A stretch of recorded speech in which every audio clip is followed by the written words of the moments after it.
Bonjour et bienvenue dans votre revue de presse du jour sur ajunews.info. Les quotidiens parvenus ce mercredi à Ajunews traitent de divers sujets dont le plaidoyer de la coalition regroupant le pouvoir et ses alliés en faveur de la poursuite de la traque des biens présumés mal acquis. Les leaders de Benno Bokk Yakaar, la coalition en question, ont organisé hier une rencontre d'échange avec les avocats de l'État du Sénégal dans le cadre du dossier de la traque des biens présumés mal acquis, rapporte le quotidien Le Soleil. À l'issue de cette rencontre à huis clos, ils ont engagé la poursuite de la traque des auteurs enrichissement illicite, ajoute Le Soleil, estimant que celle-ci ne doit pas s'arrêter au procès Karim Wade. Le fils et l'ancien ministre de l'ex-président Abdoulaye Wade a été condamné à 6 ans d'emprisonnement ferme de la Cour de répression de l'enrichissement illicite le 23 mars dernier. Il doit également payer une amende de 136 milliards de francs CFA. Ce procès constitue un tournant dans les rapports entre gouvernants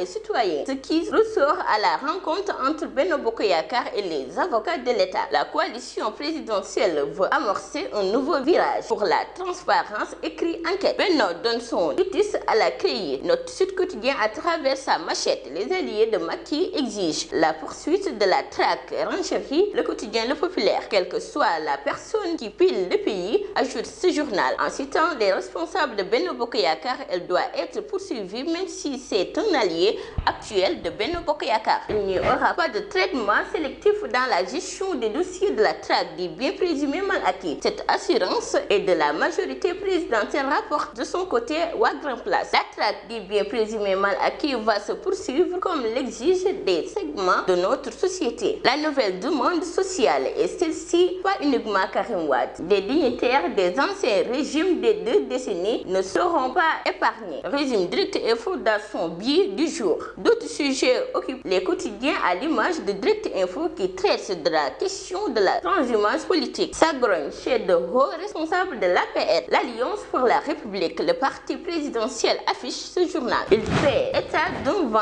de frustration au sein de cette formation dont les responsables n'en peuvent plus de garder le silence face à des prétendument qui enrichissent tous les jours le parti au pouvoir. Et c'est dans tel contexte que le quotidien La Tribune rapporte que le débat sur la durée du mandat présidentiel fait rage au sein du parti au pouvoir. Certains semblent opposer la promesse du chef de l'État Macky Sall de réduire de 7 ans à 5 ans la durée de son mandat. Un responsable comme le député Abdou Boy assure le président de la République respectera sa promesse. Walfadjri juge que Macky Sall n'est pas aidé par ses hommes enivrés par les délices du pouvoir. Son entourage immédiat et ses alliés le mettent sous pression en exhortant à renoncer à ses engagements électoraux, écrit le journal.